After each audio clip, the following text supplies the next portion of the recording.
Violence has increased in Mozambique's Cabo Delgado province following the attacks by militants there.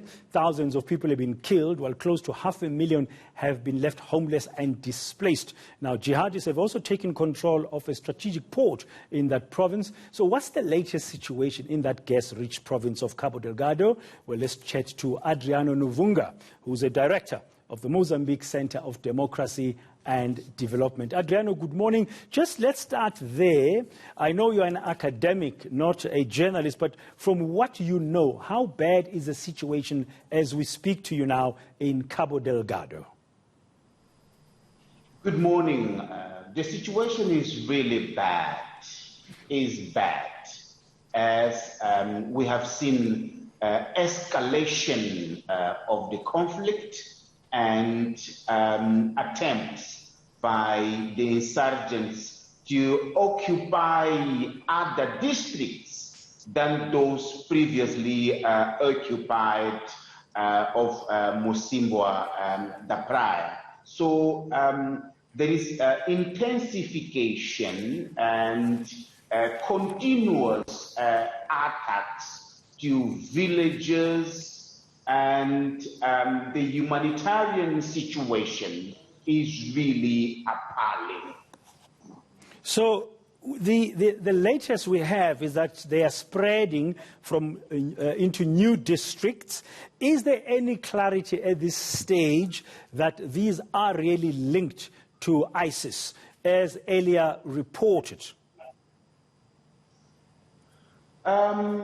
It seems to be clear that although the conflict was originated or was triggered by dissatisfaction, neglect, exclusion, and with people having expectations fueled by the international oil companies in the area, but the reality is that the conflict has moved into a situation where international links to international terrorism are becoming clear, or situations of clearly using the propaganda, the language of the Islamist, the international terrorist groups, that is clear now. And the fact that they are moving into the neighboring Tanzania, it's also an indication that this is beyond Mozambique borders. Now, if there's such clarity on links with international Islamist terrorism, and there's a move by these jihadists in northern Mozambique to get into Tanzania, why does it seem like the government of President Filipe Nyusi is reluctant to ask for help from SADC or from countries like South Africa? South Africa has said in the past it is ready and willing to assist Mozambique fight this war. There is no transparency when it comes to how Mozambique is engaging SADC.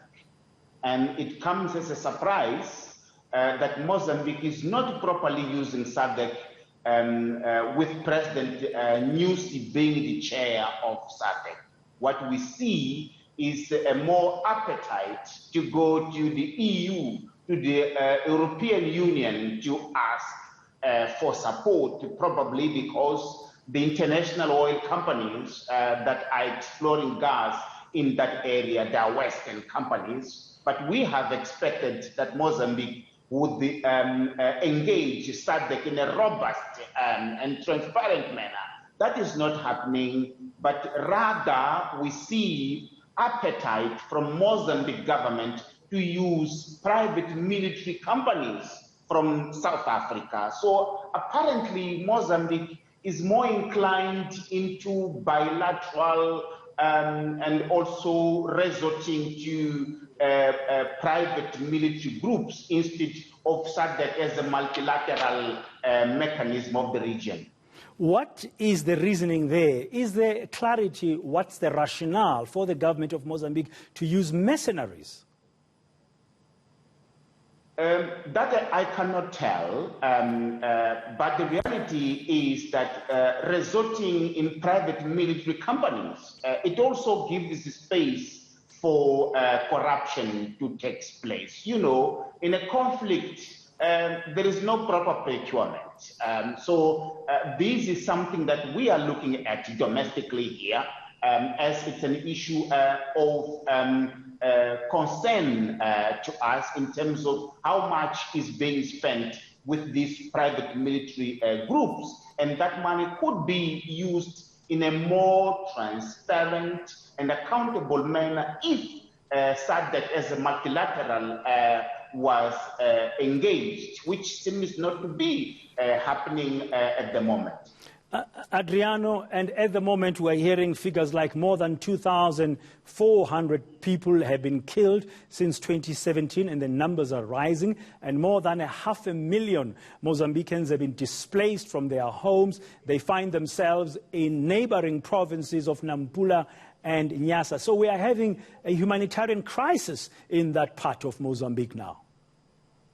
This is indeed Mozambique's major humanitarian crisis since the end of the civil war in 1992, and it is escalating. Escalating because more and more people are fleeing to neighboring districts and provinces, seeking their security, and government is not able, or we haven't seen thus far a robust intervention from government, be in terms of domestic mobilization, be in terms of international mobilization for people to be properly assisted. So government is performing poorly when it comes to tackling humanitarian crisis in that area.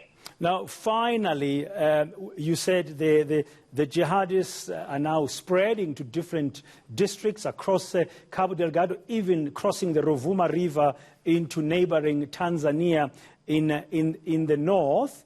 Now, while that is happening in Maputo, politicians and the opposition parties, are they putting pressure on the government to act differently? We see more civil society really pushing. Civil society is on one hand pushing for humanitarian assistance, mobilizing society and the population to donate whatever they have to alleviate the suffering of the fellow citizens in Cabo Delgado, but also asking those tough questions to government and exposing wrongdoing from government side in terms of how they are relating the military institution and the police institution there in the fighting the insurgents. But we haven't seen much from the opposition. Parliament was sent a committee to Cabo Delgado. That committee seemed to have performed following the party lines, and less as an institution of good governance to hold the executive to account in the extent to which they are acting to repeal the insurgents. So we see more partisan sort of engagement rather than in a democratic platform of holding government to account. Thank you very much, Adriano Nuvunga, for your insights, as usual, here on eNCA about that escalating conflict in northern Mozambique. It is not looking good. I still wonder, why is there a reluctance to get SADC involved? Mozambique is currently the chair of SADC, and why the reliance on private mercenaries?